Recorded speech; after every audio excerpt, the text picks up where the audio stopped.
Good morning बच्चों। हाँ, कल हम लोगों ने कक्षा 10 के विज्ञान के 10वें अध्याय में हम लोगों ने गोलीय दर्पण के संबंधित जो भी टर्मिनोलॉजी थी उसको हमने देखा।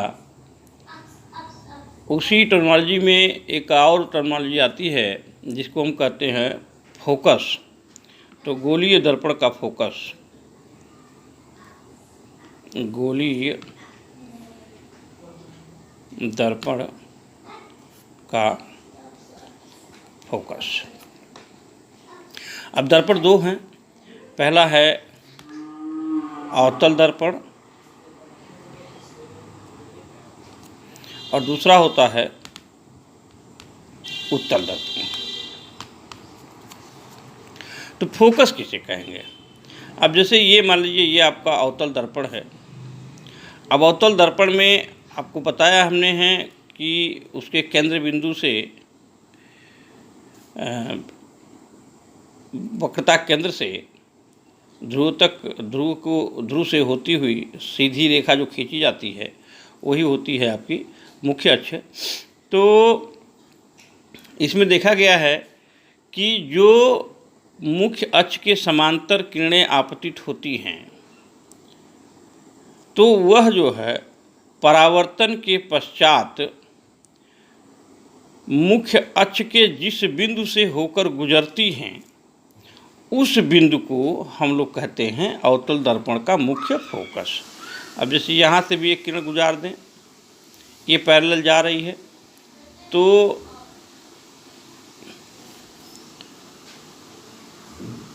ये आप देख रहे हैं कि यह किरण यहाँ से गई मुख्य अक्ष के समांतर और परावर्तन के पश्चात यह मुड़ गई और इस बिंदु से होकर के यह जा रही है और यह भी किरण मुख्य अक्ष के समांतर है और परावर्तन के पश्चात इसी बिंदु से होकर गुजरती है। मतलब एक बिंदु पर सभी रेखाएं काटती हैं। जो मुख्य अक्ष के समांतर पड़ने वाली किरणें मुख्य अक्ष पर एक परावर्तन के पश्चात मुख्य अक्ष पर एक बिंदु पर काटती हैं, उस बिंदु को हम कहते हैं अवतल दर्पण का मुख्य फोकस। तो हम लिख सकते हैं कि अवतल दर्पण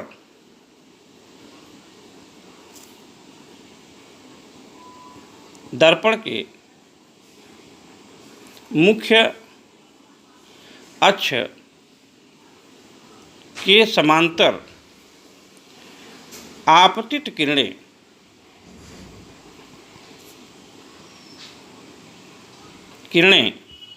परावर्तन के पश्चात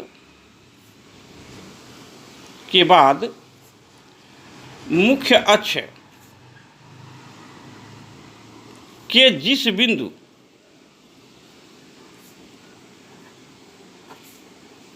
से होकर गुजरती हैं उसे अवतल दर्पण का मुख्य फोकस कहते हैं। इसी प्रकार से देखा जाए, दूसरा है उत्तल दर्पण का मुख्य फोकस। उत्तल दर्पण का मुख्य फोकस। तो उत्तल दर्पण हम ये बना लेते हैं। ये इसका जैसा कि हमने बताया था कि परावर्तक पृष्ठ इसमें जो होता है ये बाहर की ओर होता है और अंदर का जो पृष्ठ होता है वह लेप लगा होता है। तो इसमें हमने मुख्य अक्ष खींच लिया ऐसे। अब इसमें क्या है कि मुख्य अक्ष के समांतर आने वाली किरणें परावर्तन के पश्चात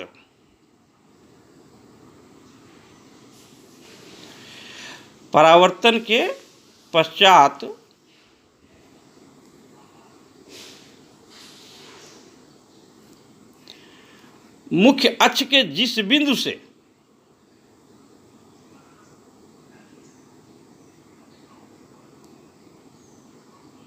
जिस बिंदु से होकर निकलती हुई प्रतीत होती हैं। मुख्य अक्ष के जिस बिंदु से निकलती हुई प्रतीत होती हैं उस बिंदु को उत्तल दर्पण का मुख्य फोकस कहते हैं। तो परिभाषा के रूप में कैसे लिखेंगे इसको ज़रा देख लें। लिख सकते हैं कि उत्तल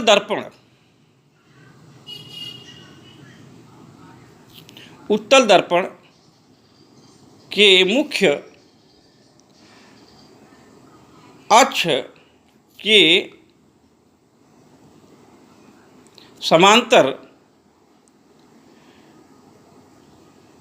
आपतित किरणें परावर्तन के बाद मुख्य अक्ष के जिस बिंदु से आती हुई प्रतीत होती हैं उसे उत्तल दर्पण का मुख्य फोकस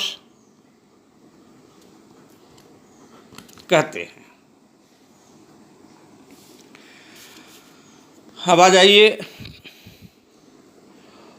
वक्रता त्रिज्या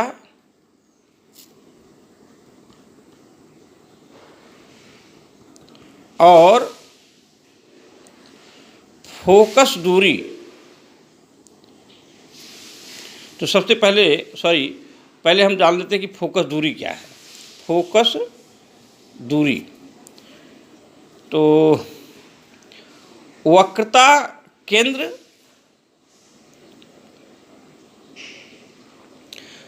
कि ये मुख्य फोकस तथा दर्पण के ध्रुव के बीच की दूरी को क्या कहते हैं हम? फोकस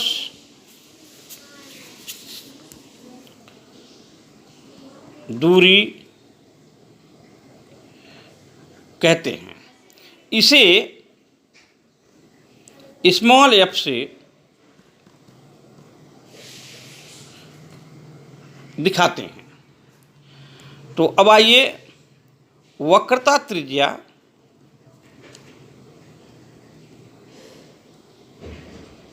आर तथा फोकस दूरी एफ में संबंध। तो ये जो होता है, जो फोकस होता है वह वक्रता त्रिज्या का आधा होता है, अर्थात जो वक्रता त्रिज्या होती है वह फोकस दूरी की दोगुनी होती है। धन्यवाद।